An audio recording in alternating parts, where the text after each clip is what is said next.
Cinesi, sama-sama kita buka kebenaran firman Tuhan, saudara, dalam Kejadian 45, ayat yang pertama sampai dengan 28.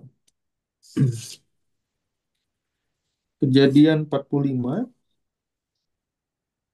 ayat yang pertama sampai dengan 28 ya, saya akan bacakan buat kita semua. Yusuf memperkenalkan dirinya kepada saudara-saudaranya. Ketika itu Yusuf tidak dapat menahan hatinya lagi di depan semua orang yang berdiri di dekatnya.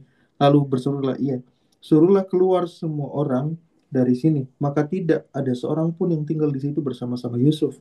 Ketika ia memperkenalkan dirinya kepada saudara-saudaranya. Setelah itu menangislah ia keras-keras sehingga kedengaran kepada orang Mesir dan pada seisi istana Firaun. Dan Yusuf berkata kepada saudara-saudaranya, akulah Yusuf, masih hidupkah Bapa? Tetapi saudara-saudaranya tidak dapat menjawabnya, sebab mereka takut dan gemetar menghadapi dia. Lalu kata Yusuf kepada saudara-saudaranya itu, marilah dekat-dekat, maka mendekatlah mereka, katanya lagi, akulah Yusuf, saudaramu, yang kamu jual ke Mesir. Tetapi sekarang janganlah bersusah hati dan janganlah menyesali diri, karena kamu menjual aku ke sini. Sebab untuk memelihara kehidupanlah Allah menyuruh aku mendahului kamu. Karena telah 2 tahun ada kelaparan dalam negeri ini dan selama 5 tahun lagi orang tidak akan membajak atau menuai. Maka Allah telah menyuruh aku mendahului kamu untuk menjamin kelanjutan keturunanmu di bumi ini dan untuk memelihara hidupmu. Sehingga sebagian besar daripadamu tertolong. Jadi bukanlah kamu yang menyuruh aku ke sini, tetapi Allah. Dialah yang telah menempatkan aku sebagai bapa bagi Firaun dan tuan atas seluruh istananya, dan sebagai kuasa atas seluruh tanah Mesir. Segeralah kamu kembali kepada bapa dan katakanlah kepadanya, beginilah kata Yusuf, anakmu, Allah telah menempatkan aku sebagai tuan atas seluruh Mesir, datanglah mendapatkan aku, janganlah tunggu-tunggu. Engkau akan tinggal di tanah Goshen dan akan dekat kepada aku, engkau serta anak dan cucumu, kambing domba dan lembu sapimu akan dan segala milikmu. Di sanalah aku memelihara engkau, sebab kelaparan ini masih ada 5 tahun lagi, supaya engkau jangan jatuh miskin bersama seisi rumahmu dan semua orang yang ikut serta dengan engkau. Dan kamu telah melihat dengan mata sendiri dan saudaraku Benyamin juga, bahwa mulutku sendiri mengatakannya kepadamu. Sebab itu ceritakanlah kepada Bapa segala kemuliaanku di negeri Mesir ini, dan segala yang telah kamu lihat. Kemudian segala bawa Bapa kemari. Lalu dipeluknya lah leher Benyamin adiknya itu, dan menangislah ia, dan menangis pula lah Benyamin pada bahu Yusuf. Yusuf mencium semua saudaranya itu dengan mesra dan ia menangis sambil memeluk mereka. Sesudah itu barulah saudara-saudaranya bercakap-cakap dengan dia. Ketika dalam istana ketika dalam istana Firaun terdengar kabar bahwa saudara-saudara Yusuf datang, hal itu diterima dengan baik oleh Firaun dan pegawai-pegawainya. Lalu berkatalah Firaun kepada Yusuf, katakanlah kepada saudara-saudaramu, buatlah begini, muatilah binatang-binatangmu dan pergilah ke tanah Kanaan. Jemputlah ayahmu dan seisi rumahmu dan datanglah mendapatkan aku. Maka aku akan memberikan kepadamu apa yang paling baik di tanah Mesir, sehingga kamu akan mengecap kesuburan tanah ini. Selanjutnya engkau mendapat perintah mengatakan kepada mereka, buatlah begini, bawalah kereta dari tanah Mesir untuk anak-anakmu dan istri-istrimu. Jemputlah ayahmu dari sana dan datanglah kemari. Janganlah kamu merasa sayang meninggalkan barang-barangmu, sebab apa yang paling baik di seluruh tanah Mesir ini adalah milikmu. Demikianlah dilakukan oleh anak-anak Israel itu. Yusuf memberikan kereta kepada mereka menurut perintah Firaun, juga diberikan kepada mereka bekal di jalan. Kepada mereka masing-masing diberikannya sepotong pesalin dan kepada Benyamin diberikannya 300 uang perak dan 5 potong pesalin. Di samping itu kepada ayahnya dikirimkannya 10 ekor keledai jantan dimuati dengan apa yang paling baik di Mesir. Lagi pula 10 ekor keledai betina dimuati dengan gandum dan roti dan makanan untuk ayahnya dalam perjalanan. Kemudian ia melepas saudara-saudaranya serta berkata kepada mereka, janganlah berbantah-bantah di jalan. Demikianlah mereka pergi dari tanah Mesir itu dan sampai di tanah Kanaan kepada Yakub ayah mereka. Mereka menceritakan kepadanya, Yusuf masih hidup, bahkan dialah yang menjadi kuasa atas seluruh tanah Mesir. Tetapi hati Yakub tetap dingin, sebab ia tidak dapat mempercayai mereka. Tetapi ketika mereka menyampaikan kepadanya segala perkataan yang diucapkan Yusuf, dan ketika dilihatnya kereta yang dikirim oleh Yusuf untuk menjemputnya, maka bangkitlah kembali semangat Yakub ayah mereka itu. Kata Yakub, Cukuplah itu, anakku Yusuf masih hidup. Aku mau pergi melihatnya sebelum aku mati. Puji nama Tuhan. Bapak, Ibu, Saudara, kalau kita belajar di dalam kisah daripada yang sudah kita baca, Yusuf dan juga saudara-saudaranya, ada sebuah kondisi yang nggak ideal dalam keluarga, kadangkala terjadi dalam kehidupan kita, di mana keluarga itu mengalami sebuah masalah-masalah yang nggak mudah, sehingga terjadi perpecahan. Baik itu antara saudara, baik itu antara suami dan istri, dan lain sebagainya. Dan ketika perpecahan itu terjadi, maka kita melihat bahwa manifestasinya bukan semakin orang mengalami berkat Tuhan, tapi justru perpecahan memperlihatkan keadaan yang semakin menghancurkan. Keadaan orang-orang yang menjadi keluarga daripada Yusuf, kakak dan adiknya, orang tuanya, ketika Yusuf dijual, bukannya mereka semakin mengalami kemakmuran. Bukan. Apakah kemudian Yakub adalah orang yang tidak percaya kepada Tuhan? Yakub adalah orang yang percaya kepada Tuhan, ya. Dia anak Tuhan, dia orang percaya. Itulah yang dia wariskan kemudian kepada Yusuf dan kepada anak-anaknya. Jadi secara iman, secara kepercayaan, mereka menyembah kepada Allah yang satu, baik Yusuf ataupun juga keluarganya, tidak berbeda. Tapi kenapa ada sebuah hal yang berbeda yang kita lihat di dalam kehidupan Yusuf dan juga kehidupan keluarganya? Semuanya sama-sama percaya Tuhan kok. Kalau kita mau lihat gambaran besarnya, mereka sama-sama Kristen. Kalau kita mau bilang zaman sekarang, di dalam zaman perjanjian baru. Mereka sama-sama orang percaya. Kenapa kok Tuhan cuman pelihara dan lawat kehidupan Yusuf dengan begitu dahsyat, tetapi kemudian keluarganya seolah-olah ditinggalkan sama Tuhan. Seolah-olah ditinggalkan di tanah Kanaan. Apakah Tuhan tidak bisa pelihara orang tuanya? Apakah Tuhan tidak bisa pelihara keluarganya, saudaranya di tanah Kanaan? Meskipun pada saat itu memang akan terjadi dan harus terjadi. Waktu itu masa-masa di mana terjadi masa-masa kelaparan yang sangat hebat. Ya, masa-masa krisis yang sangat hebat. Ada 7 tahun lamanya, ya. 7 tahun masa kelimpahan, 7 tahun masa kesengsaraan. Dan setelah 2 tahun masa kesengsaraan itu kemudian keluarganya datang karena sudah habis persediaan mereka. Kalau kita lihat di dalam kehidupan keluarga daripada Yusuf, baik itu orang tuanya, baik itu saudara-saudaranya, kenapa kita melihat nggak ada pemeliharaan Tuhan yang heran dan besar dalam kehidupan mereka, padahal mereka sama-sama juga orang yang mengasihi Tuhan dan percaya. Saya percaya Bapak Ibu Saudara bahwa di luar dari apa yang tertulis, yang Tuhan juga Roh Kudus berikan impresi dalam pengertian, dan tadi juga ada beberapa teks yang menjelaskan tapi tidak terlalu detail disampaikan. Ada sebuah pola yang terjadi sebenarnya di dalam keluarga daripada Yusuf ini adalah sebuah pola pertengkaran.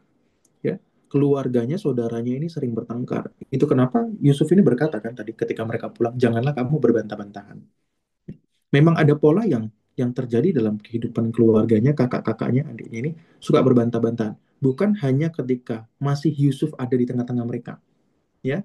Yusuf bukanlah korban terakhir gitu ya, istilahnya. Bukanlah korban terakhir yang kemudian menjadi korban terakhir daripada perbantahan atau perkelahian atau pertengkaran yang terjadi di tengah-tengah keluarga mereka. Bukan. Tapi itu sebuah manifestasi yang semakin hari semakin terus ada gitu ya. Itu kenapa Yusuf juga memperingati mereka ketika mereka pulang. Jangan kamu berbantah-bantahan. Jangan ribut. Ya, jangan ribut. Ada sebuah pola yang terjadi dalam kehidupan anak-anak Yakub ini, sebuah pola yang mana mereka saling bertengkar, tidak rukun, saling berbantah-bantahan satu sama lain. Bukan hanya yang beda ibu, tapi juga yang sama ibu pun sama, gitu ya, yang sama ibu pun sama. Bukan hanya dengan Benyamin yang ibunya berbeda, tetapi juga yang sama ibu pun mereka tetap saling berbantah-bantahan. Ya kalau debat ya biasalah namanya orang keluarga gitu. Enggak, tapi ini ada sesuatu yang lebih daripada itu, yang kenapa kemudian Yusuf juga peringatkan kembali kepada mereka, jangan kamu berbantah-bantahan. Sebuah pola yang kita lihat terjadi dalam kehidupan keluarga daripada anak-anak anak-anak Yakub, Yusuf dan kakak-kakak dan adik-adiknya adalah di mana pekerjaan setan mencengkeram kehidupan mereka sehingga tidak ada terjadi kerukunan yang hebat di sana, tidak terjadi ada sebuah keharmonisan yang di sana terjadi, dan kemudian itu juga adalah pintu masuk di mana berkat Allah tidak terjadi atas keluarganya. Ya, berkat Allah tidak terjadi atas siapa? Atas keluarga daripada Yakub, ya, anak-anaknya. Tidak terjadi. Tuhan bisa kok pelihara mereka meskipun di tanah, di negeri yang nggak baik, ataupun juga di negeri yang dimana pada saat itu sedang terjadi masa kelaparan. Kenapa harus cuma Yusuf? Ya, ini di luar daripada Tuhan memilih Yusuf untuk memberkati dan lain sebagainya. Tapi kita sudah membaca ayat Alkitab banyak sekali Bapak Ibu Saudara, ya. Saya yakin Bapak Ibu Saudara juga sudah berulang kali membaca tentang kerukunan. Di dalam kerukunan ada berkat yang heran, berkat yang besar bagi keluarga. Dan ini manifestasinya saya mau perluas, bukan cuma sekedar di tengah-tengah keluarga. Ada berkat yang besar di tengah-tengah kerukunan pelayanan. Ada berkat yang besar di tengah-tengah kerukunan pekerjaan. Ada berkat yang besar di tengah-tengah kerukunan dalam tim. Ada berkat yang besar di tengah-tengah kerukunan Bapak Ibu Saudara punya karyawan. Ada berkat yang besar di tengah-tengah kerukunan. Iblis berusaha menyerang dan mengambil, mencuri berkat-berkat yang Allah sediakan dalam kehidupan Bapak Ibu Saudara, dalam pekerjaan, bisnis, dan lain sebagainya, dengan cara yang pertama. Di dalam pekerjaan, kalau kita lihat, selalu manifestasinya sama, menghancurkan kerukunan. Bapak Ibu ingat, saya pernah cerita kenapa saya keluar dari pekerjaan, saya resign dari sebuah pekerjaan yang waktu itu pernah saya lakukan ketika saya lulus kuliah. Nah, saya tidak mengalami damai sejahtera. Ya, saya tidak mengalami damai sejahtera dalam pekerjaan itu, ada banyak ininya itu dan lain sebagainya lah, ya. Dan eh, ketika selama 7 bulan saya amati di dalam pekerjaan itu mau mau yayasan Kristen, mau apa segala macamnya, saya lihat tuh ada aja yang begitu, ya. Saya tidak tahu, ya. Saya berdoa tidak semua tempat begitu, ya. Tapi saya melihat bahwa pekerjaan setan selalu berusaha merusak kerukunan di tengah-tengah pekerjaan, ya. Di tengah-tengah pekerjaan ada sebuah persaingan yang nggak sehat, ada sebuah eh, berusaha untuk saling menindas, berusaha untuk saling menginjak, berusaha untuk saling menjatuhkan sehingga saya bisa naik, saya bisa maju lebih dulu dan lain sebagainya. Ya, itu terjadi di dalam pekerjaan. Di mana-mana terjadi seperti itu, ya. Di mana-mana terjadi seperti itu. Kerukunan ini saya perluas, ya, manifestasinya nggak cuma di keluarga. Meskipun kita baca tadi kisahnya ini tentang keluarga. Tapi di dalam kerukunan ada berkat-berkat yang besar yang Tuhan sebenarnya mau sediakan. Tapi apakah kerukunan yang sebenarnya harus terjadi dalam setiap kehidupan, pekerjaan, pelayanan, juga keluarga kita itu sudah terjadi hari-hari ini? Ada banyak orang melihat, oh ya udah memang karakternya seperti itu dan lain sebagainya, akhirnya tidak diperangi. Bapak Ibu, Saudara, pekerjaan setan yang berusaha untuk menghilangkan kerukunan atau mencuri kerukunan atau membuat huru-hara dalam dalam kehidupan Bapak Ibu Saudara itu harus diperangi. Maka kalau Bapak Ibu Saudara punya punya karyawan yang dia ini memang toksik, ya, tidak rukun, ini pokoknya ini biang huru-hara, ya. Kalau Bapak Ibu Saudara punya tim yang biang huru-hara, kalau Bapak Ibu Saudara punya seseorang yang Bapak Ibu Saudara tahu ini orang biang huru-hara, Bapak Ibu Saudara harus mendoakannya dengan sungguh-sungguh. Bapak Ibu Saudara harus memeranginya dengan sungguh-sungguh sampai terjadi berkat pemulihan atas orang tersebut, ya. Sehingga berkatnya pun akan terjadi atas kehidupan kita. Saya sudah sering kali cerita dan menyampaikan bersaksi bahwa saya mendoakan klien saya itu berulang-ulang kali, ya, apabila memang ada situasi yang uh, tidak rukun dan lain sebagainya. Dalam baru-baru ini, ya, baru-baru ini istri saya tuh di sekolah tuh lagi apa namanya, lagi sedikit ditekan gitu, ya, lagi sedikit ditekan oleh ini, ya, prinsipal, oleh karena istri saya suka sering izin, lagi sering izin karena memang harus istirahat di rumah, ya, menjaga kesehatan tubuh dan lain sebagainya. Nah, jadi lagi sering diserang, gitu, lagi sering diserang. Kemudian kita sepakat mendoakan, gitu, ya. Karena prinsipalnya ini memang prinsipal baru. Baru semester ini menggantikan prinsipal yang lama. Jadi ribet sekali dan kemudian inilah apa namanya.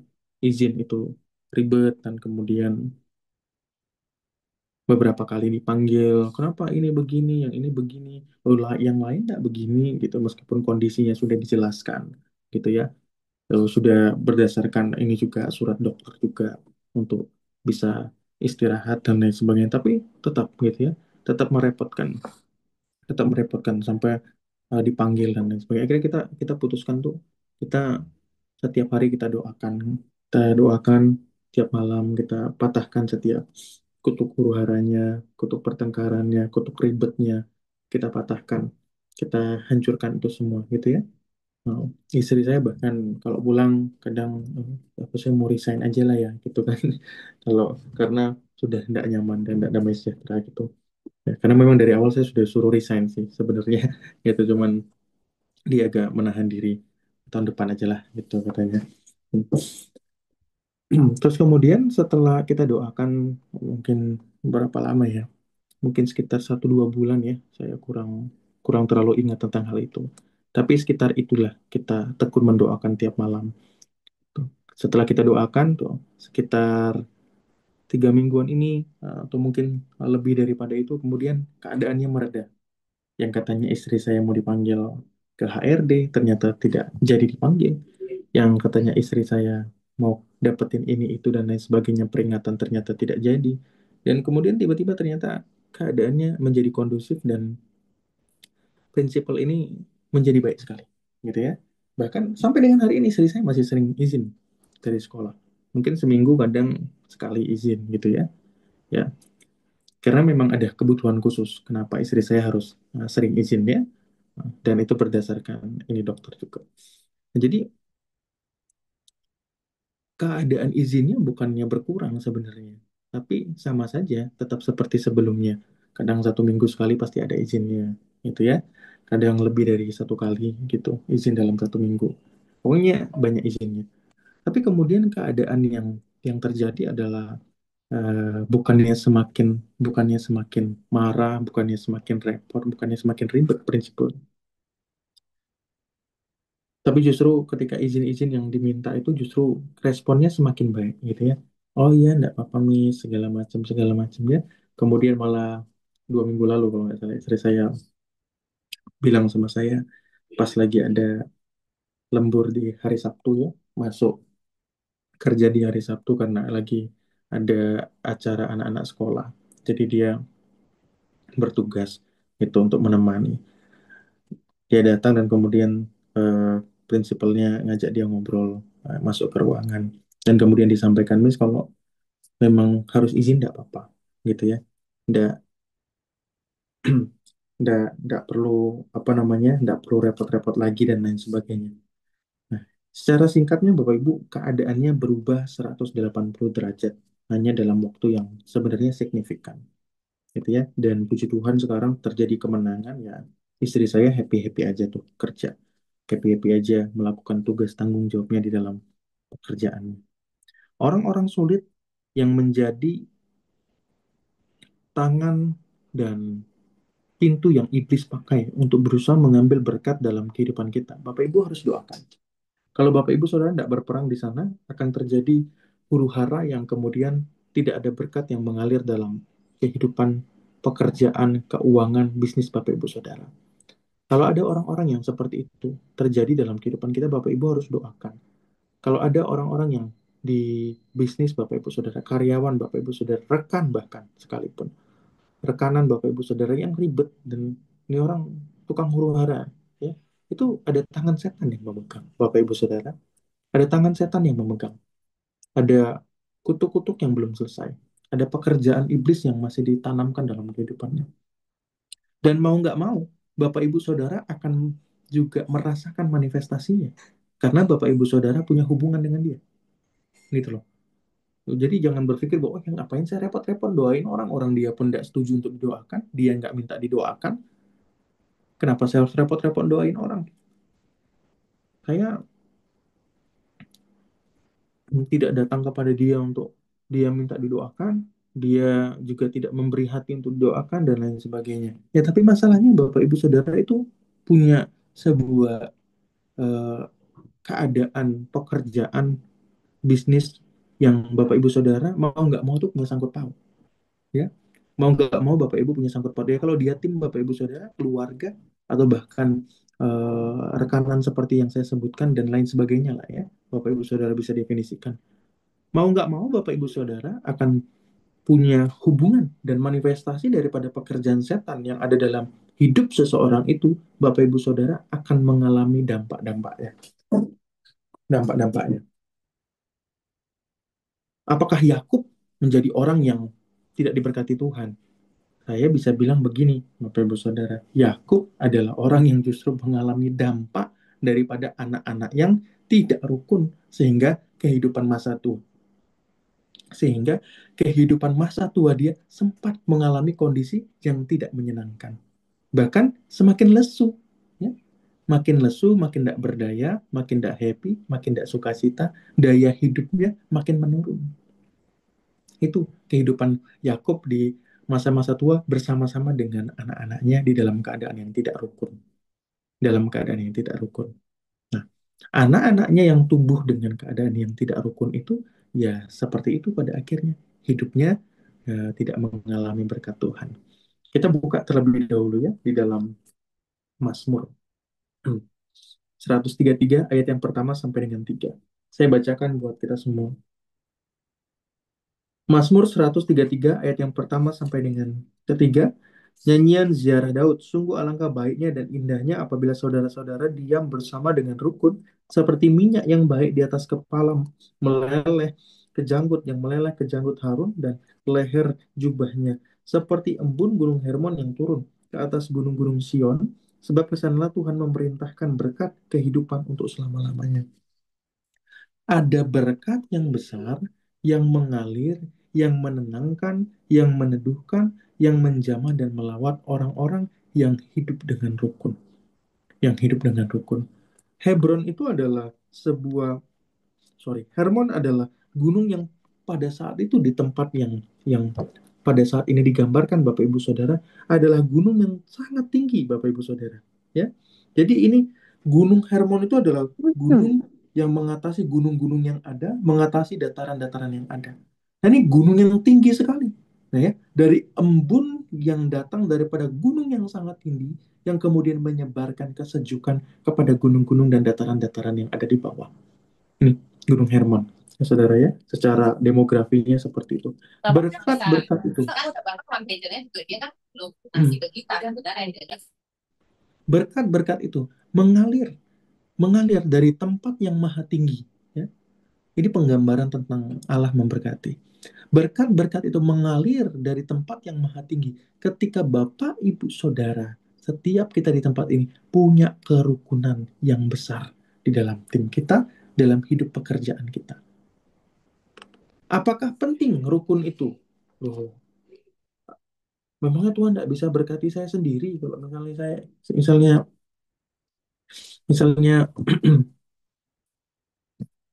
misalnya saya memang dalam kondisi yang tidak memungkinkan untuk rukun. Memangnya Tuhan tidak bisa memberkati saya sendiri? Tuhan bisa memberkati kita sendiri, Bapak Ibu Saudara. Tapi di dalam kebenaran firman Tuhan, di dalam kitab Roma juga tercatat, Bapak Ibu Saudara, yang tidak perlu dibuka. Andai kata itu, andai kata ayatnya, andai kata itu bergantung kepada dirimu, maka usahakanlah kedamaian bagi semua orang.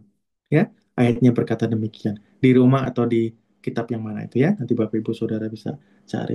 Andai apabila itu bergantung kepada kamu, maka usahakanlah kedamaian bagi semua orang. Tuhan pasti bisa memberkati Bapak Ibu Saudara bahkan tanpa Bapak Ibu Saudara ada di dalam situasi yang rukun karena kondisi-kondisi tertentu. Tapi hidup Bapak Ibu sendiri jangan jadi biang ketidakrukunan. Ya, Yusuf apakah dia jadi biang ketidakrukunan? Enggak, dia korban dari kakak-kakaknya yang tidak rukun. Dia korban. Dia mengalami berkat dari Tuhan, toh. Dia mengalami berkat yang besar untuk dipakai bagi bangsa dan juga keluarganya. Dia menjadi berkat yang besar dipakai sama Tuhan. Karena dia memang bukan biang, ya. Dia bukan biang daripada ketidakrukunan yang terjadi di keluarganya. Biang tidak rukunannya siapa? Ya kakak-kakaknya ini. Gitu ya, laki-laki semua, Bapak Ibu Saudara bisa bayangkan ya gimana situasinya. Laki-laki semua ya, mungkin perawakannya juga ini ya, kekar-kekar semua gitu ya. Dan juga biasa ada di peternakan dan lain sebagainya, biasa kerja keras gitu ya. Wah, ini kondisinya saya pikir bukan cuma sekedar berbantah-bantahan biasa gitu ya. Pasti sering tonjok-tonjokan, pasti. Loh ya, berani untuk menaruh Yusuf pada kondisi di sumur yang seperti itu, ini butuh butuh butuh mental, butuh butuh tindakan-tindakan yang ekstrim yang sudah pernah dilakukan. Butuh terbiasa dengan hal-hal itu. Orang itu kalau dia ndak biasa melakukan kekerasan tidak akan sampai sebegitu. Tidak akan sampai sebegitu. Ini kondisi daripada keluarga daripada Yusuf, Bapak Ibu Saudara. Nggak rukun. Nggak rukun. Apakah didapati di dalam keluarga kita kerukunan? Bapak Ibu Saudara, yang saat ini puji Tuhan, keluarganya lengkap.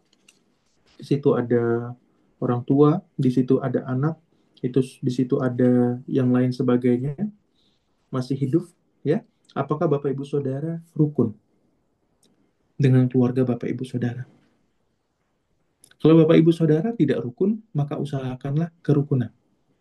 Kalau Bapak Ibu Saudara tidak rukun, tidak mengalami berkat Tuhan, Bapak Ibu Saudara jangan jadi biang ketidakrukunannya. Bapak Ibu Saudara perangi pekerjaan setan atas biang ketidakrukunan itu. Karena itu mencuri berkat-berkat Tuhan. Ada berkat dalam pernikahan. Tapi kalau pernikahannya sendiri juga tidak mengalami kerukunan, maka berkat yang harusnya terjadi itu dicuri setan. Ada berkat bagi kehidupan orang tua dan anak. Tapi ketika kehidupan orang tua dan anak juga tidak mengalami kerukunan, berkat itu dicuri sama setan. Nah, ini tujuan daripada setan itu adalah mencuri, membunuh, membinasakan. Tiga pekerjaannya cuma itu kan. Manifestasinya, dia pakai bridging-bridging yang berbeda. Mukadimah-mukadimah yang berbeda. Ya, dia pakai pembukaan-pembukaan, introduction masalah isu yang berbeda-beda. Nah, kali ini kalau kita belajar, mulai dari ketidakrukunan, dia sering kerjakan dalam kehidupan anak-anak Tuhan. Saya melihat ada begitu banyak orang. Orang tuanya kaya, orang tuanya diberkati Tuhan, orang tuanya hidup dengan baik di hadapan Tuhan. Anak-anaknya tidak rukun, habis semua hartanya. Habis semua hartanya. Anak-anaknya tidak rukun, nggak tahu anak-anaknya kemudian lontang-lantung dan lain sebagainya. Ini terjadi. Saya menjumpai banyak, ya, menjumpai banyak seperti itu. Saya yakin Bapak Ibu Saudara, kalau Bapak Ibu Saudara renungkan, ya, di keluarga besar, di sekeliling Bapak Ibu Saudara coba lihat. Adakah di situ orang-orang kaya yang sebelumnya mengalami kelimpahan secara heran, tiba-tiba keturunannya itu ada heboh ketidakrukunan, tidak terjadi berkat yang besar. Itu kenapa? Iblis mencuri berkat-berkat itu. Ada berkat dalam pernikahan, ada berkat di dalam hubungan antara anak dan orang tua. Kalau tidak ada kerukunan yang terjadi dalam dua hal itu, maka berkat-berkat itu dicuri. Berkat-berkat itu dicuri. Bukan berarti Bapak Ibu Saudara tidak dapat diberkati apabila Bapak Ibu sendiri sedang berjuang dalam kondisi saat ini sendirian. Bukan berarti demikian, ya. Bapak Ibu tetap bisa diberkati. Tapi saya percaya orang yang mengalami kerukunan di dalam janji-janji yang sudah Tuhan berikan itu mengalami berkat yang lebih daripada yang seharusnya. Nah, Bapak Ibu Saudara sekarang yang sedang mengalami kondisi-kondisi di mana Bapak Ibu Saudara dicuri, dihancurkan, dibinasakan dalam bagian kerukunan itu. Bapak Ibu Saudara merasakan kan, ada manifestasinya bukan cuma soal damai sejahtera, tapi juga masalah berkat. Yang berkonflik dengan orang tuanya. Kalau ada di sini yang masih anak muda ya, berkonflik dengan orang tuanya. Hati-hati, hidupmu tidak diberkati sama Tuhan. Jangan berkonflik sama orang tua. Ya, berkonflik dengan adik kakak. Ya konflik berdebat biasa ya boleh. Tapi kamu jangan jadi biang kerok daripada permasalahannya. Saya tidak pernah melihat anak-anak yang diberkati Tuhan karena dia tidak menghormati orang tua, mengutuki orang tua, atau melakukan hal yang tidak berkenan kepada orang tua. Tidak bisa memberi kepada orang tua, ya tidak harus kalau memang tidak bisa. Tapi ya jangan sampai kemudian melakukan hal-hal yang tidak berkenan kepada orang tua, memaki karena dia meminta dan lain sebagainya. Saya percaya tidak ada yang melakukan itu di sini ya, tapi di sosial media saya melihat banyak seperti itu, banyak sekali seperti itu. Dengan suami, dengan anak, dan lain sebagainya. Bapak Ibu Saudara, pastikan setiap kita di tempat ini punya kerukunan itu. Penting sekali punya kerukunan.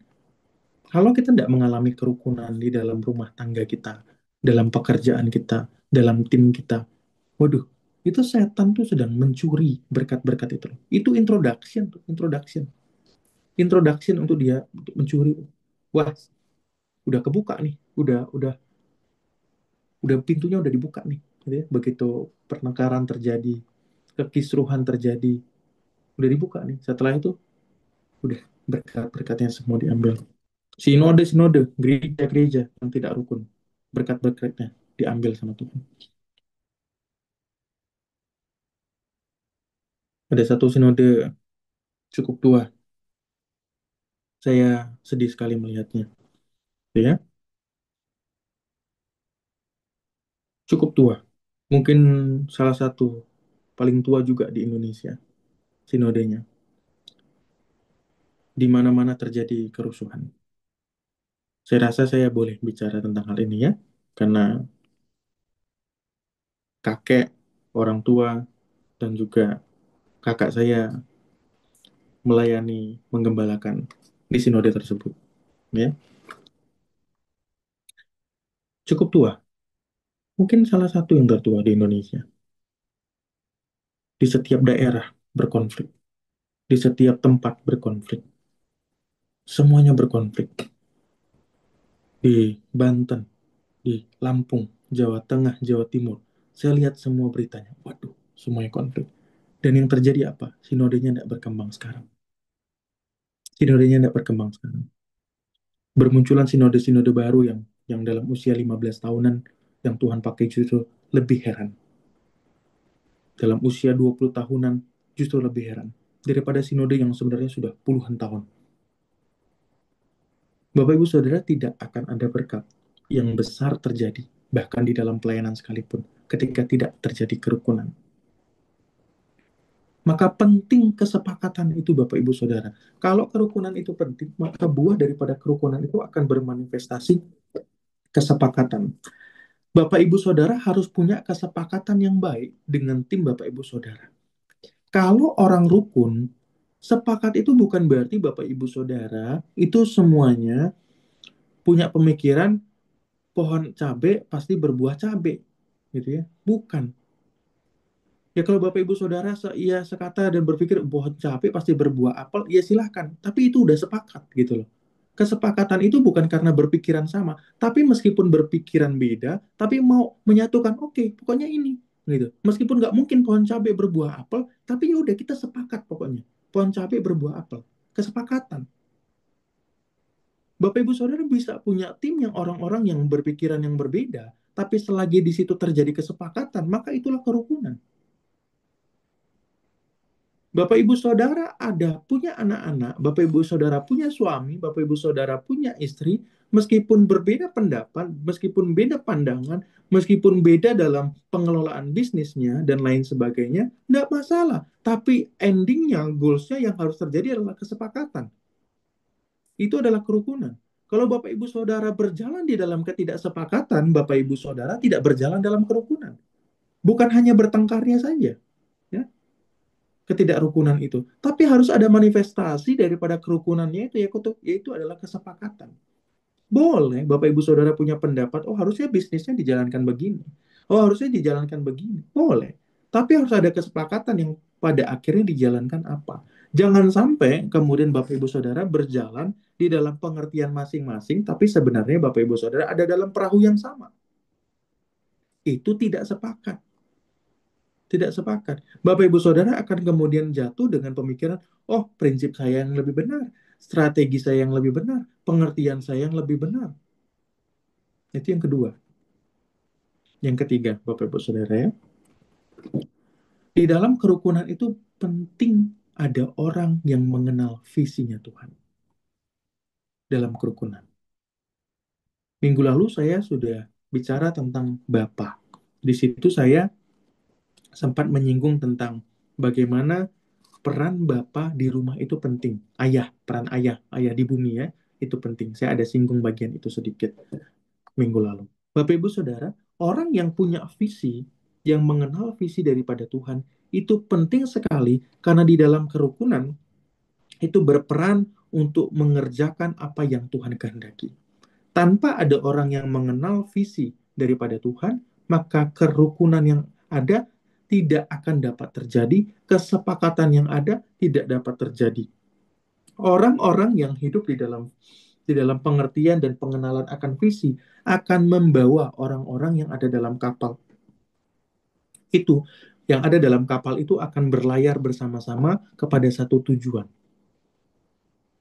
Kalau kita lihat dalam kisah Musa ya, Musa enggak di dalam ayat Alkitab digambarkan sebagai orang yang tidak pandai bicara, punya banyak kekurangannya, gagap dan lain sebagainya. Tapi kalau kita lihat Tuhan kenapa pilih Musa ya? Karena Musa mengenal visi daripada Tuhan. Saya tuh sampai dalam satu kesimpulan bahwa pemimpin, ketika saya melihat ayat-ayat Alkitab tentang pemimpinnya, ketika saya melihat firman Tuhan, saya gumuli dan kulik, saya melihat tentang satu hal, dan saya mendapatkan satu tesis kesimpulan tentang pemimpin. Pemimpin itu bukan orang yang cakap dalam manajemen. Pemimpin itu bukan orang yang cakap dalam berbicara. Pemimpin itu bukan orang yang cakap menginfluence. Pemimpin itu adalah orang yang cakap mendengar visi Tuhan. Orang yang harus dengar visi Tuhan. Kita boleh nggak bisa cakap ini, itu, dan lain sebagainya. Tapi kalau kita tahu visi Tuhan apa, mendengar suara Tuhan terhadap visinya, maka akan terjadi pemeliharaan Tuhan. Bapak Ibu Saudara, ketika Bapak Ibu Saudara lakukan tiga hal ini ya, tidak bertengkar, tidak ada huru-hara di dalam tim, dan kemudian terjadi kesepakatan, kemudian terjadi ada pemimpin yang Tuhan urapi dalam visi Tuhan. Bapak Ibu Saudara akan membangun tim dalam pekerjaan yang diberkati sama Tuhan. Ini manifestasinya Bapak Ibu Saudara bisa manifestasikan kemana-mana, baik di dalam keluarga dan lain sebagainya. Tapi di dalam konteks pekerjaan Bapak Ibu Saudara akan punya tim yang kuat, akan punya tim yang kuat yang diberkati sama Tuhan ketika tiga hal ini terjadi. Ketika tiga hal ini terjadi. Bapak Ibu Saudara perlu orang-orang yang benar-benar mau sepakat, yang bukan biang huru hara. Bukan berarti orang yang bermasalah tidak boleh masuk dalam tim kita, tapi harus dilayani dulu. Jangan biarkan dia menjadi orang-orang yang mengambil keputusan. Jangan hanya karena uangnya saja. Oh, saya butuh investasi dari dia. Oh, jangan. Ketika kita membangun tim, ketika kita mau mulai bisnis yang baru, oh, saya butuh investasi yang besar, butuh suntikan dana. Kemudian kita nggak tahu nih orang dari mana, dari gelagatnya sudah error, ya, dan lain sebagainya. Kemudian kita oke-okekan saja. Ternyata usut punya usut, ternyata uangnya adalah money laundry. Nah, saudara mengalami kehancuran di dalam keuangan bisnisnya. Kena kutuknya. Bahaya, repot. Ini banyak nih terjadi. Banyak terjadi. Hati-hati. Sekarang money laundry di mana-mana, Bapak Ibu Saudara. Ya, money laundry di mana-mana. Bapak Ibu Saudara sudah lihat toh berapa banyak uang yang hilang di negara ini. Itu kemana itu? Ya itu jatuhnya semua ke money laundry itu nanti. Yang beredar itu baru sedikit. Yang beredar itu baru sedikit. Karena kalau money laundry-nya sudah beredar semua, tidak akan terjadi inflasi. Itu kenapa Menteri Purbaya lebih memilih untuk menyuntik bank-bank BUMN supaya terjadi daya beli, terjadi daya bisnis yang baru lagi, gitu. Supaya perputaran ekonomi keluar lancar sehingga inflasinya ditekan. Jadi uang dari money laundry yang kita lihatnya ada korupsi ini itu dan lain sebagainya itu berapa berapa ratus ribu triliun, berapa juta triliun, saya udah nggak tahu karena lihat berita ini sekian ratus triliun, ini sekian triliun, ini sekian triliun. Waduh, saya ya nggak tahu itu kalau dimasukin dalam rumah udah rumahnya segede apa itu uang kertas itu. Kalau paling besar uang 100 ribu, saya aja nggak pernah pegang uang 1 triliun gitu. Saya pusing juga gitu ya bacanya gitu. Itu udah seberapa gitu ya. Jadi banyak sekali uang yang hilang toh di negara kita. Apakah itu sudah mendarat? Belum, Bapak Ibu Saudara. Belum. Yang masuk ke dalam money laundry dari uang-uang itu semua baru sedikit. Kalau itu sudah masuk semua, itu baru berapa persen? Nggak nyampe 20%. Nggak nyampe. Kalau itu sudah mendarat, maka tidak akan terjadi inflasi. Kenapa? Karena uangnya juga jalan. Gitu. Jalan. Gitu. Nah, jadi hati-hati. Hati-hati dengan orang-orang yang kemudian muncul sebagai pahlawan, berkata, apa, bahasanya angel investor kalau nggak salah. Kalau saya nggak salah ingat ya, angel investor. Tiba-tiba muncul muncul angel investor yang berusaha untuk menginvest, injek ke bisnis Bapak Ibu Saudara sekian puluh miliar dan lain sebagainya. Hati-hati, jangan tergoda dengan itu. Bapak Ibu Saudara lihat dari buah-buahnya. Adakah buah-buah kerukunan? Kalau tidak ada, Bapak Ibu Saudara, maka doakan dan di hijack saja sih. Tidak perlu diikuti. Kalau Bapak Ibu Saudara tidak merasakan damai sejahtera dalam suatu pekerjaan bisnis, itu juga bisa menjadi tanda bahwa tidak terjadi kerukunan di sana. Karena kerukunan selalu manifestasinya damai sejahtera. Kalau tidak terjadi damai sejahtera, sukacita dalam mengerjakannya. Tidak usah. Saya pernah mencoba di salah satu bisnis yang bagus opportunity-nya. Ya, saya pernah mencoba salah satu bisnis. Saya cuma coba sebentar, gitu ya, 1 bulan paling bisnis ya. Bukan karena bisnis saya yang Tuhan percayakan menurun, enggak menurun gitu ya. Cuman saya pengen coba aja gitu. Saya pengen coba-coba aja waktu itu. Enggak ada konfirmasi dari Roh Kudus apa-apa, saya coba-coba aja gitu. Karena bisnisnya proyeksinya bagus gitu kan. Dan secara kemampuan saya mengira harusnya ini hal yang gampang untuk dilakukan gitu. Tapi sebenarnya dalam hati saya itu ada tidak damai sejahtera yang cukup cukup besar, cukup mengganggu. Tapi ya udah saya coba aja lah gitu. Saya bilang sama Roh Kudus waktu itu 1 bulan saya coba ya. Saya coba 1 bulan. Meskipun tidak ada konfirmasi apa-apa, saya jalan aja. Wah, 1 bulan tuh rasanya udah kayak 1 tahun, Bapak Ibu Saudara. Capek sekali saya mengerjakannya. Capek sekali. Hasilnya ada nggak? Ya ada gitu. Maksudnya saya tetap dapat dapat hasilnya gitu dari bisnis itu tetap ada. Cuman capek sekali ngerjainnya. Capek sekali ngerjainnya. Nah, justru dari berbagai macam pengalaman yang sudah pernah saya coba itu kan, maka saya punya tesis kesimpulan di dalam bisnis itu kan, saya selalu sampaikan, semua bisnis itu bagus, semua bisnis itu baik asal Tuhan berikan itu sebagai promise land kita, Tuhan berikan itu sebagai tempat peperangan kita, gitu ya. Kalau Tuhan nggak kasih itu sebagai tempat peperangan kita, mau bisnis sebagus apapun juga nggak akan cocok sama kita. Bapak Ibu Saudara nggak harus di kripto, gitu loh. Bapak Ibu Saudara nggak harus di eh, properti. Bapak Ibu Saudara nggak harus ada di apa asuransi. Nah, itu 3 bisnis yang masih tetap naik toh. Itu properti mungkin agak nurun, gitu ya. Kalau sekarang yang paling naik mungkin kripto, gitu. Anak-anak muda masuk di sana. Ya nggak harus di sana kalau memang Tuhan nggak kasih peperangannya di sana, gitu. Yang penting Bapak Ibu Saudara berperang dalam peperangan yang diberikan. Harus ada damai sejahtera dalam mengerjakannya. Kalau nggak ada damai sejahtera mengerjakannya, waduh, repot Bapak Ibu Saudara. Saya sangat happy sekali loh.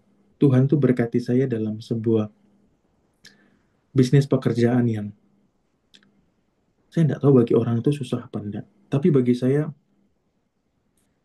mudah sekali untuk dikerjakan dan kemudian juga tidak mengganggu pelayanan saya, tidak mengganggu waktu bersama dengan keluarga, tidak mengganggu apapun. Secara waktu pengerjaan sangat singkat, hasilnya cukup baik, bisa dipakai untuk makan minum, gitu ya, untuk menabung, meskipun itu juga tidak sampai yang sangat besar sekali, tapi saya bersyukur dengan itu. Ada sukacita yang besar ketika saya mengerjakan uh, usaha yang Tuhan pimpin berkati dalam hidup saya. Meskipun bersamaan dengan itu juga saya tetap berdoa, Bapak Ibu Saudara. Tetap berdoa, Tuhan ada bisnis yang lain lagi nggak ya? Tuhan mau percayakan. Ada lagi nggak ya? Gitu. Kalau nggak ada, apa Tuhan udah mau suruh saya full time di pelayanan aja ya? Gitu. Kalau Tuhan suruh saya full time pelayanan, Tuhan mau suruh saya full time gimana? Full time merintis atau full time di CHC atau gimana gitu? Karena di CHC saya nggak full time ya. Saya cuma full melayani di CHC. Saya tidak mendapatkan ini ya persembahan kasih. Jadi apa yang Tuhan mau dalam kehidupan saya, dalam pelayanan, dalam bisnis dan lain sebagainya, itu terus dikomunikasikan sama Tuhan. Kalau saya tidak merasa damai sejahtera, tidak ada merasa happy dalam melakukannya, ya udah berarti Tuhan tidak tuntut, tidak usah dilakukan, tidak repot-repot. Jadi mendengar suara Tuhan di dalam visinya itu gampang sekali kan sebenarnya, gampang, gampang Bapak Ibu Saudara. Yang paling nggak gampang itu apa? Menunggu. Jangankan nunggu Tuhan, nunggu manusia aja kita repot. Nunggu manusia aja kita suka sebel, apalagi nunggu Tuhan. Gitu ya. Nunggu Tuhan kadang waktunya bisa lebih lama daripada yang kita perkirakan. Tapi juga kadang ada surprise-surprise yang tak terduga. Yang penting setia aja kalau Tuhan suruh. Yang saya selalu percaya, Bapak Ibu Saudara, kalau kita mengalami kerukunan di dalam hidup kita, baik dalam masa kelimpahan ataupun tidak, saya selalu percaya selalu ada mana pemeliharaan daripada Allah sehingga tidak akan pernah ada kekurangan. Apapun yang kita butuhkan dan perlukan pasti tercukupi dengan baik. Saya percaya itu. Mungkin di antara kita di tempat ini ada yang belum mengalami kelimpahan, ya. Ya kalau saya mau dibilang sekarang sudah mengalami financial freedom ya belum sih, gitu ya. Anak uang untuk sekolah anak belum ada, ya. Uang untuk ini itu dan lain sebagainya belum ada, gitu ya. Ya kalau financial freedom kan udah semuanya, gitu ya, udah tercover semuanya, gitu. Tapi apa yang saya alami dalam kehidupan saya sekarang ya saya merasakan kelimpahan daripada Allah. Apa yang saya mau pakai saya bisa beli, apa yang saya mau makan saya bisa beli, saya mau kemana aja hari ini saya bisa. Gitu. Tidak seperti waktu-waktu terdahulu di mana diundang pelayanan, saya bingung. Gimana transportnya Tuhan ke sana? Gitu. Saya tidak pernah minta untuk PK kalau pelayanan. Ya. Nggak pernah juga menaruh budget. Gitu. Jadi beri ya syukur, kalau enggak ya sudah. Itu semua dalam kemurahan Tuhan. Dulu saya tidak punya kendaraan, itu tahun 2015 2016 ya, ketika di invite untuk pelayanan saya yang bingung, gitu. Bukan berarti menolak pelayanan, tapi saya bingung kalau diundang pelayanan saya harus gimana. Pinjam motor teman juga nggak bisa bayar bensinnya, itu serba salah, gitu kan. Jadi separah itu kondisinya Bapak Ibu Saudara ya, kondisinya sangat-sangat memprihatinkan.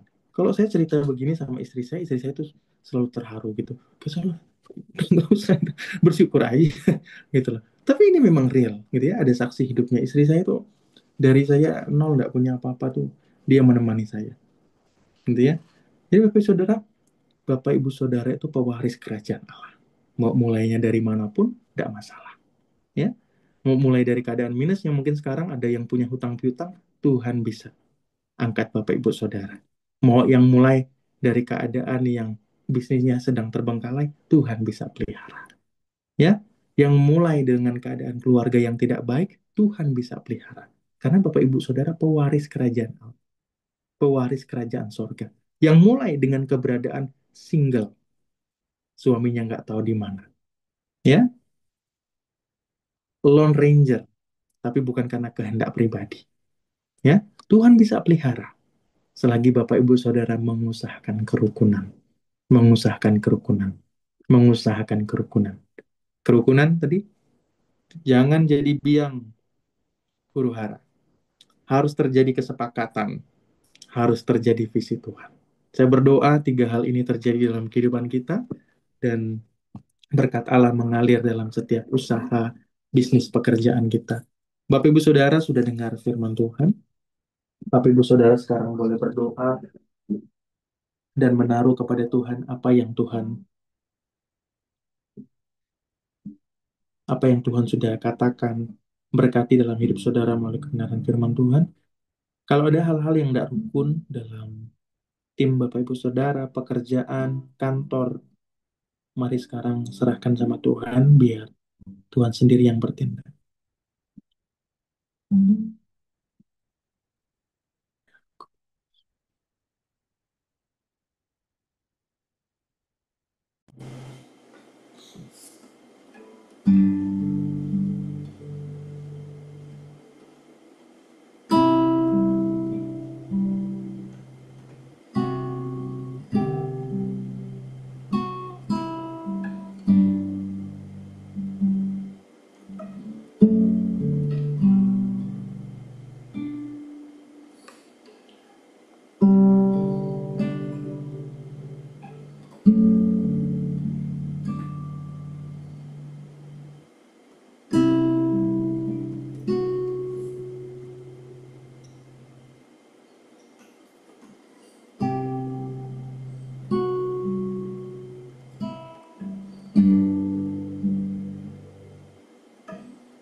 Saat ini Roh Kudus datang, Engkau pulihkan setiap ketidakrukunan yang terjadi, ya Roh Kudus, yang telah diserahkan dalam tangan-Mu pada sore hari ini.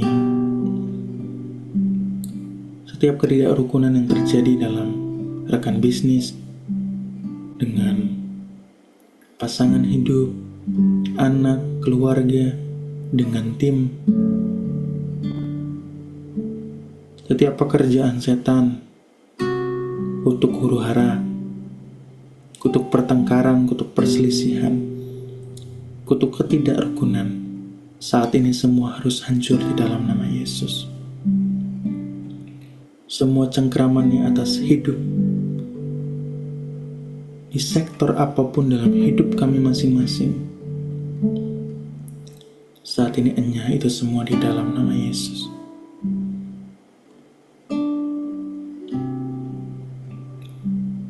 Datanglah ya Roh Kudus, lawat. Datanglah ya Roh Kudus, jamah setiap kami di tempat ini. Datanglah menjamah dan memperbaharui di dalam nama Tuhan Yesus Kristus. Kemurahan Allah yang besar saat ini membasuh setiap ketidakrukunan, luka-luka akibat ketidakrukunan, kemarahan, kekecewaan akibat ketidakrukunan, luka-luka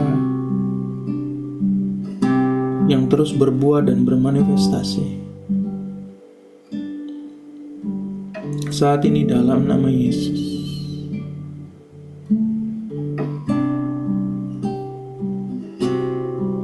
luka-luka lama yang belum sembuh saat ini dalam nama Yesus. Roh Kudus,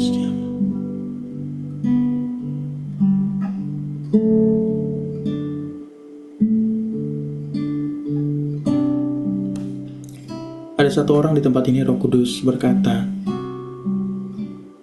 saudara cari uang, saudara bekerja untuk membuktikan diri saudara bahwa saudara lebih baik dari keluarga. Saudara membuktikan bahwa saudara dapat mencapai sesuatu, dan Tuhan tidak berkenan dengan cara pikir itu, dengan apa yang saudara lakukan. Saudara sungguh-sungguh harus mengampuni keluargamu, pasanganmu, orang tuamu. Sungguh-sungguh harus mengampuni mereka, sehingga pekerjaanmu bukanlah manifestasi dari ketidakrukunan. Roh Kudus saat ini jamah.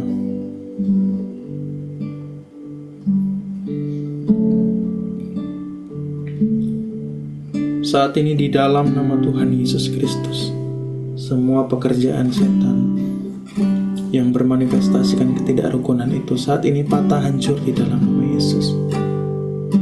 Saat ini di dalam kematian, kebangkitan, kenaikan Yesus Kristus, aku melepaskan berkat atas setiap kehidupan Bapak Ibu Saudara, buat pekerjaanmu, buat bisnismu, buat pelayananmu, buat keluargamu, dan semua bagian dalam hidupmu mengalami kerukunan dan berkat-berkat Allah di dalam nama Tuhan Yesus Kristus. Ada berkat-berkat Allah yang dibuka secara heran dalam kehidupan saudara.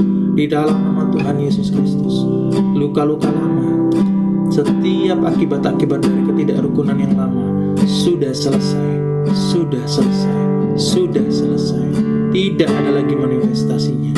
Di dalam nama Tuhan Yesus Kristus, di dalam nama Tuhan Yesus Kristus, semua manifestasi pekerjaan ketidakrukunan itu, kemarahan, kekecewaan, kesedihan, luka-luka batin, saat ini yang masih terus mengikat, saat ini patah, hancur di dalam nama Tuhan Yesus Kristus. Saat ini enyah di dalam nama Tuhan Yesus Kristus. Saat ini enyah, saat ini hancur semua pekerjaan setan di dalam nama Yesus. Saat ini patah semua pekerjaan iblis, semua perkataan demotivasi saat ini hancur patah di dalam nama Yesus. Semua iman-iman kekalahan yang menghancurkan mental, menghancurkan tenaga, menghancurkan pikiran saudara saat ini hancur patah di dalam nama Tuhan Yesus Kristus. Saat ini di dalam nama Tuhan Yesus Kristus, Roh Allah bekerja dalam kehidupan saudara, melawat, mengangkat kehidupan Bapak Ibu Saudara saat ini juga. Di dalam nama Tuhan Yesus Kristus, mulai hari ini terjadi kerukunan yang heran, terjadi kesepakatan, terjadi kesamaan visi dan berjalan dalam visi yang Allah berikan di dalam tim saudara, dalam pekerjaan, dalam bisnis, juga untuk karyawan-karyawan saudara di dalam nama Tuhan Yesus Kristus, juga di tengah-tengah keluarga saudara di dalam nama Tuhan Yesus Kristus. Roh Kudus saat ini datang dan melawat di dalam nama Tuhan Yesus Kristus. Roh Kudus saat ini Engkau datang dan melawat saat ini juga buat Ibu Desi, buat Ibu Mernawati, buat Ibu Desiliana, buat Ibu Kristina, buat Ibu Marlin, buat Ibu Kristi Sarla, buat Ibu Hana, buat Ibu Mariska, buat Ibu Winda, buat Ibu Bekti, buat Ibu Erni, buat Ibu Lili, buat Ibu Ruth, buat Ibu Sani saat ini juga di dalam nama Tuhan Yesus Kristus.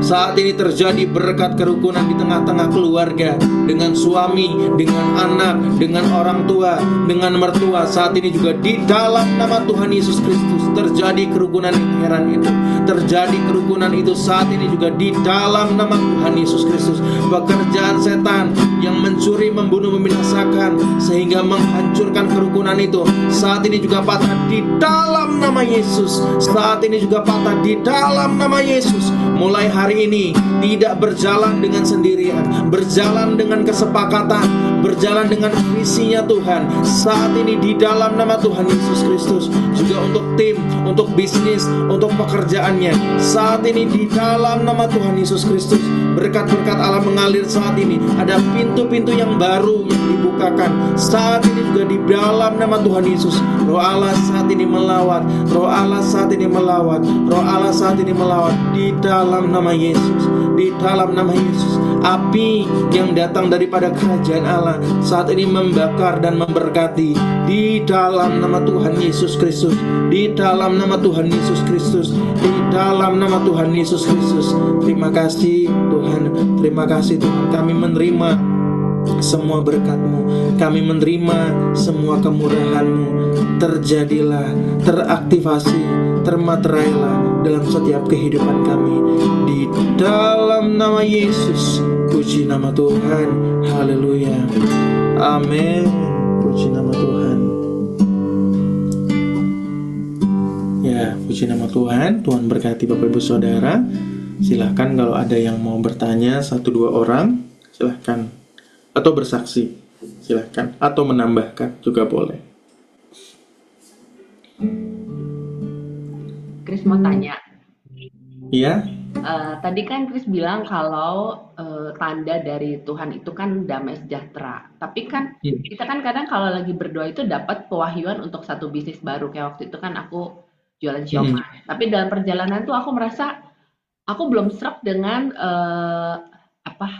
rasanya gitu ya. Nah itu gimana tuh? Jadi kan awal kan kita, aduh apa saya karena belum pernah kan gitu kan. Jadi sesuatu yang baru. Nah bagaimana tahu itu damai sejahtera atau karena kan sesuatu yang baru kan kita kan aduh apa bener gitu kan.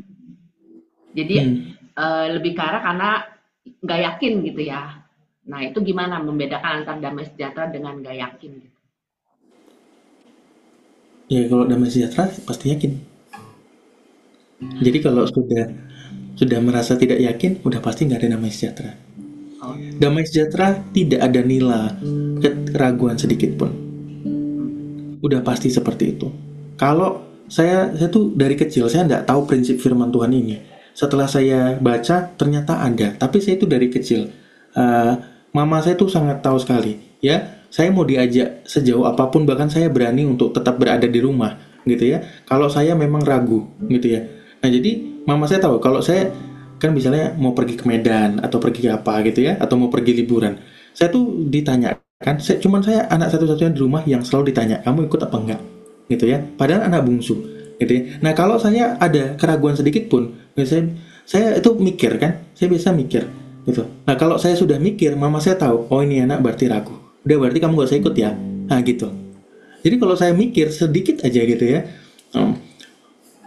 misalnya 3 bulan lagi mau ke Medan gitu, terus kamu mau ikut ke Medan apa enggak pas liburan mau tempat opung gitu kan, terus saya berapa lama di sana, gini segala macam gitu ya. Terus habis itu sudah diberikan waktu kan untuk ini kan, berpikir. Tapi kalau kemudian besoknya ditanya lagi, saya enggak jawab lagi, udah mama saya udah bilang ya udah kamu enggak usah ikut ya gitu. Nah, mama saya tuh sangat mengenal saya itu seperti itu. Dari dulu saya dari kecil tuh segala sesuatu yang saya lakukan kalau saya punya keraguan sedikit pun saya tidak mau lakukan. Itu. Dan biasanya itu ada sesuatu yang memang terjadi. Nah, justru setelah mama saya melihat kak saya itu punya pola seperti itu, dia yang jadi justru ragu kalau saya ragu, gitu loh. Karena kalau saya ragu, biasanya entah terjadi kecelakaan atau apa. Itu udah berkali-kali terjadi. Gitu ya. Saya diajak ke Medan, saya ragu itu, ternyata ada kecelakaan orang tua saya kecelakaan gitu ya. Jadi mereka malah kadang ragu untuk pergi kalau saya ragu gitu, padahal nggak selalu juga ragu karena ada apa-apa gitu ya. Jadi kalau saya tandanya itu kalau saya udah mikir sedikit aja gitu ya, ini berarti udah nggak damai sejahtera nih. Jadi kalau sudah ada pertimbangan seperti itu, gampang itu nggak damai sejahtera. Damai sejahtera yang terjadi, saya mengenali diri saya.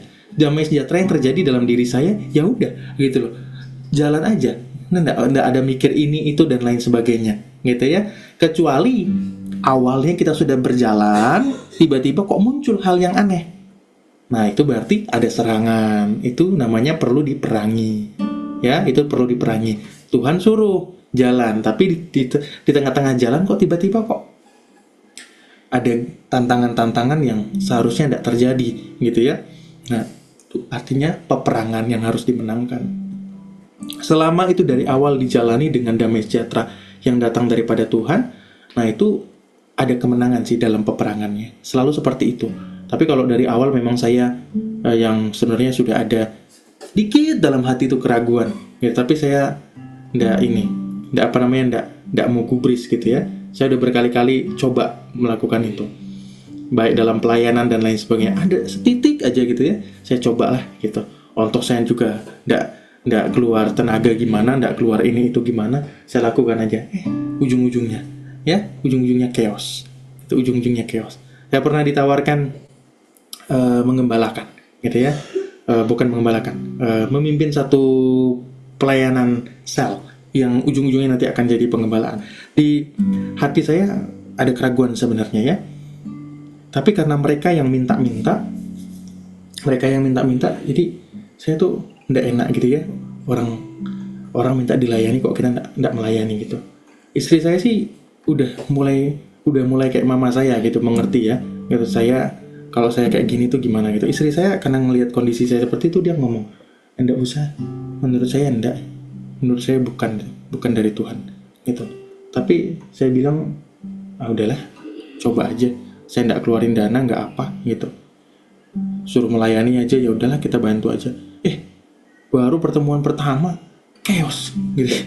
Chaos, benar-benar chaos gitu loh. Pelayanan, waduh. Bukan saya sama mereka yang chaos gitu, merekanya sendiri yang chaos gitu loh. Ya saya bukan biang masalah ya. Merekanya sendiri yang chaos gitu. Chaos sama masyarakat, chaos sama ini. Waduh. Itu baru terjadi mungkin 3 tahun yang lalu itu mungkin Bapak Ibu. Waduh.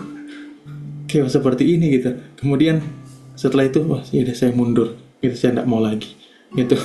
Nah jadi itu kalau tandanya dari saya gampang sekali seperti itu. C. Mariska harus mengenali damai sejahtera di diri sendiri itu seperti apa gitu.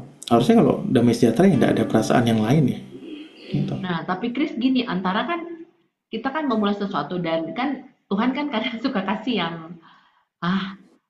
yang kita nggak biasa ya. Kayak contoh kan dulu anak saya waktu sekolah di Cina itu, aku juga nggak mau dan dia juga nggak mau. Jadi dia pikir ini bener nggak ya Tuhan gitu. Tapi kan kadang ada tindakan imannya. Nah, bagaimana apa kita ya melangkah aja gitu atau gimana? Ya artinya terakhirnya, oh iya bener juga ya. Ternyata memang kesono gitu kan. Tapi awalnya kan, kok Tuhan kasih pewahyuannya kayaknya sesuatu yang bukan yang biasa kita, tapi kan itu namanya kan orang suka bilang jadi tindakan iman ya, percaya, melangkah gitu. Nah itu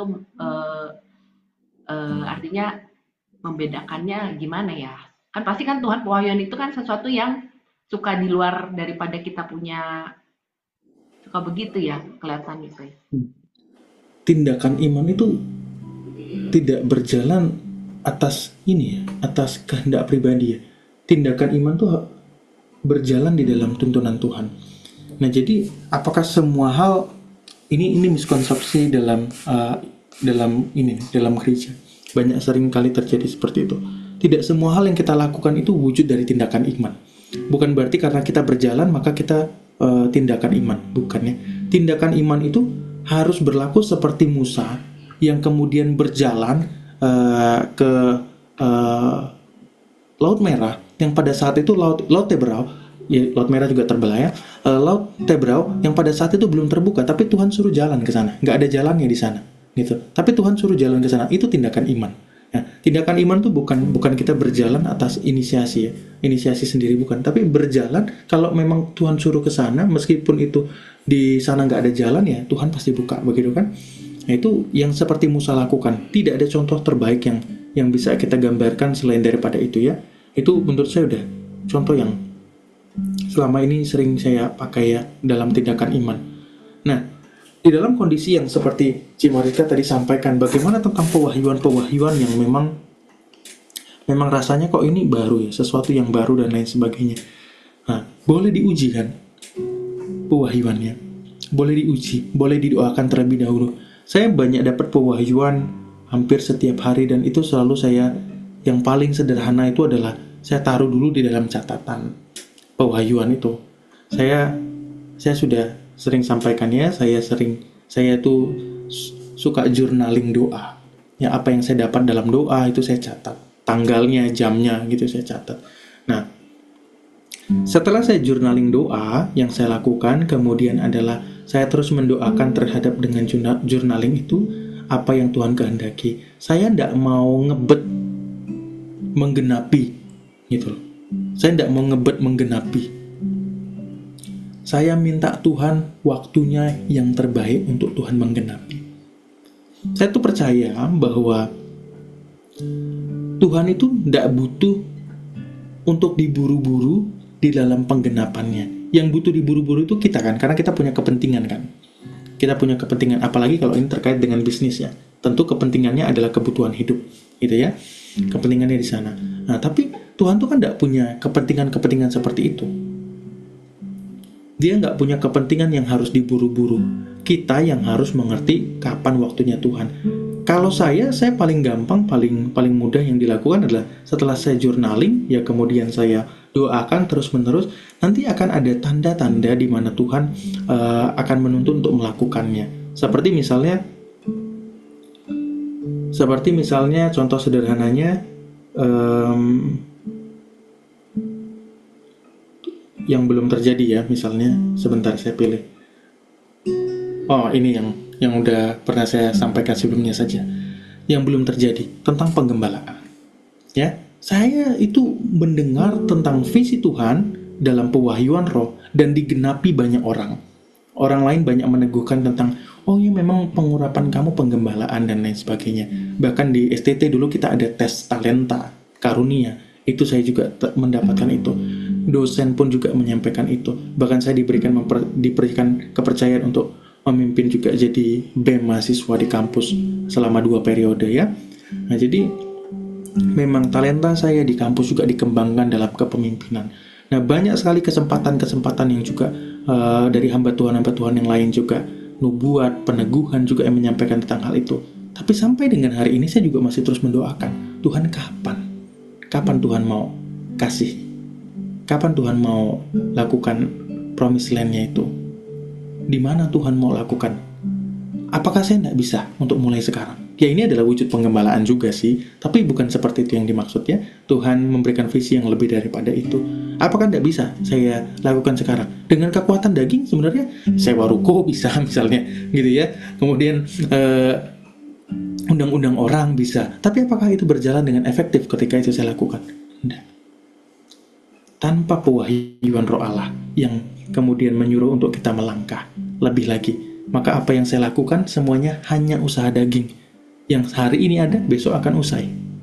Itu kenapa banyak bisnis pelayanan yang sebentar ada, besok usai, karena tidak dijalankan dengan pengertian-pengertian itu. Nah, jadi tindakan iman harus berjalan dengan tuntunan Roh Allah yang diteguhkan. Ya, tindakan iman harus berjalan dengan tuntunan Roh Allah yang diteguhkan. Kalau tidak ada peneguhan-peneguhan, kalau masih ada keraguan-keraguan, itu bukan tindakan iman ya. Gitu. Kecuali itu memang ada peperangan ya di sana. Gitu. Tapi peperangan itu berjalan itu di tengah-tengah. Gitu. Pewahyuan itu tidak bisa dicampuri oleh pekerjaan setan kalau dia pure dari Tuhan. Kalau pewahyuannya masih campur-campur, itu yang Pak Yo sering sampaikan. Gitu. Harus dilepaskan ya, pewahyuannya masih ini, penglihatannya masih ini. Gitu. Kalau dia pure dari Tuhan, dia pasti membawa kekuatan untuk melakukannya. Apakah harus immediately, segera? Ya belum tentu. Nggak harus Tuhan menyampaikan sesuatu untuk dilakukan sekarang kan.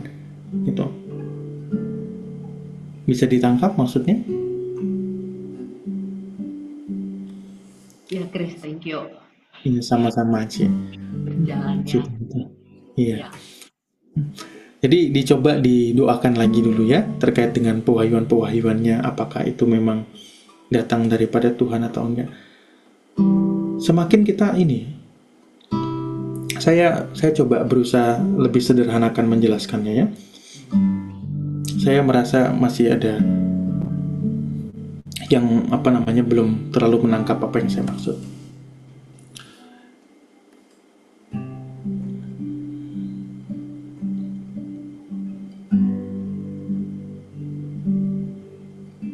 Ketika Bapak Ibu Saudara terima kebenaran firman Tuhan ya, itu kan ada seperti sesuatu yang dilepaskan, dilegakan.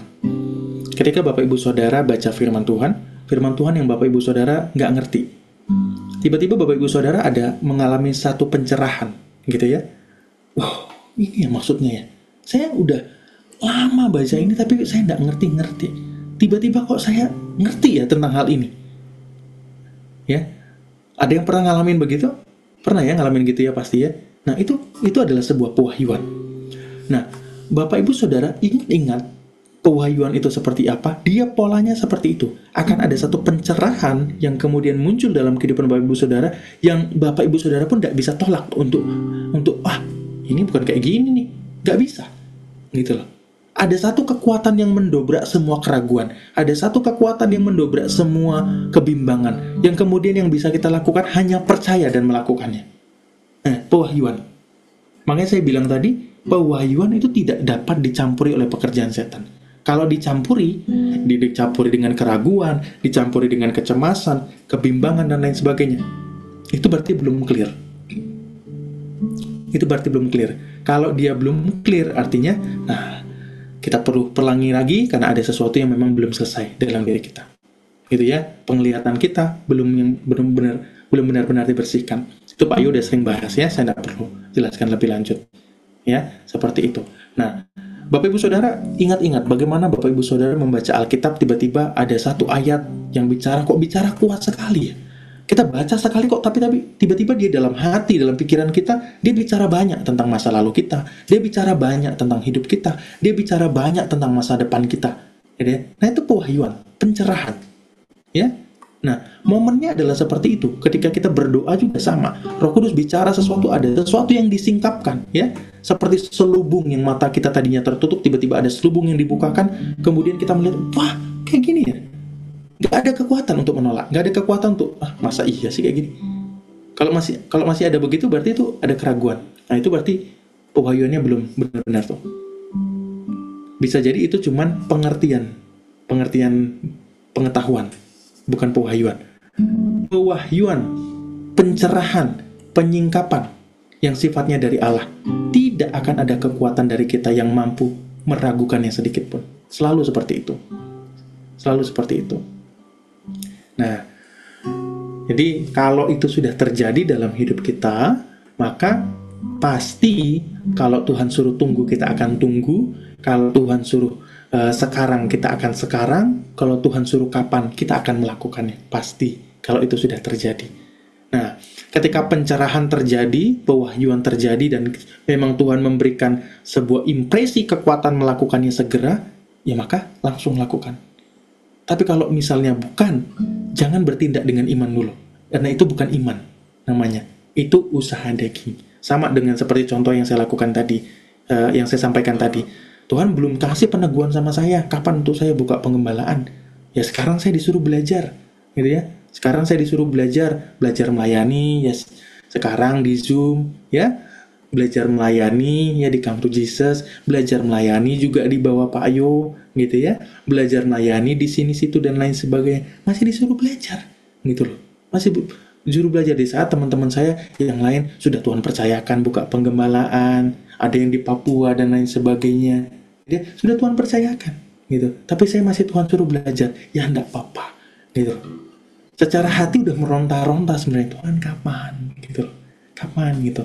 Boleh enggak sebelum anak saya gede nanti, gitu ya, supaya saya mau dia tumbuh besar di dalam gereja, gitu. Seperti saya dulu mengalaminya, saya ditumbuh besar dalam gereja, boleh enggak? Ya, tapi kalau Tuhan belum kasih itu, ya sudah, gitu loh. Karena belum ada kekuatan untuk melakukannya. Keinginannya besar sekali. Tapi ketika saya melakukannya, bukan tindakan iman itu namanya, kekuatan daging. Nah, ini harus bisa dibedakan antara kekuatan daging yang menggebu-gebu oleh karena hasrat hati kita, atau tindakan iman yang membuat kita tidak sedikit pun ada keinginan untuk menoleh ke belakang. Tindakan iman yang berjalan atas tuntunan Allah membuat kita tidak dapat menoleh ke belakang, kanan kiri. Kita orang bilang apa, mata kuda ya, atau apa gitu, yang pokoknya ngelihat ke depan aja, ya, bahasanya apa ya, mata kuda ya kalau nggak salah, kacamata kuda. Kacamata kuda, ya, seperti orang yang pakai kacamata kuda, lihat ke depan aja, gitu, nggak peduli kanan kiri. Mau jalan, mau di depan, mau di samping ada orang jalan dengan bisnisnya lebih sukses, bodo amat. Mau di belakang orang jalanin bisnis yang sebelumnya ditawarin sama kita bisa sukses, bodo amat. Tuhan suruh berjalan, jalan aja, gitu, pasti berjalan. Nah, itu ya, puji Tuhan. Nah, itu harusnya sudah lebih sederhana ya penjelasannya. Mudah-mudahan dapat dimengerti. Puji Tuhan. Ya, ada lagi? Terakhir, satu lagi, silahkan. Nggak ada? Kalau nggak ada, kita akhiri. Oke, nggak ada ya? Ya, puji nama Tuhan. Sama-sama kita akhiri pertemuan kita pada sore hari ini ya Bapak Ibu. Bersyukur buat anugerah Tuhan, kita boleh berjumpa. Saat ini ya Allah, ya Roh Kudus, Allah kami yang baik, yang bertata dalam kerajaan surga yang mulia, kami mengucap syukur. Begitu baik Engkau Allah kami, sehingga Engkau memberkati kami dengan firman, dengan pewahyuan, dengan kekuatan, dengan kelimpahan yang datang daripada Allah. Saat ini kami hendak menutup perjumpaan kami pada sore hari ini. Biarlah kiranya berkat saat ini daripada Allah Bapa, berkat daripada Allah Yesus, Allah Putra, berkat daripada Allah Roh Kudus, terus mengiring setiap kehidupan kami. Saat ini segala berkat yang ada dalam surga, yang terkandung dalam nama Kristus Yesus menjadi nyata dalam keluarga kami, dalam pekerjaan kami, bisnis, pelayanan, dalam setiap usaha yang kami lakukan. Dan biar dari semuanya itu terus nama Tuhan ditinggikan dan dipermuliakan. Kemanapun kami melangkah dan berjalan, terus ada kemuliaan bagi nama Tuhan. Apapun yang kami kerjakan dengan tangan kami terus dibuat berhasil oleh karena nama Tuhan. Saat ini kami terima berkat ini di dalam nama Yesus. Kami terima, haleluya, puji nama Tuhan. Amin, puji nama Tuhan.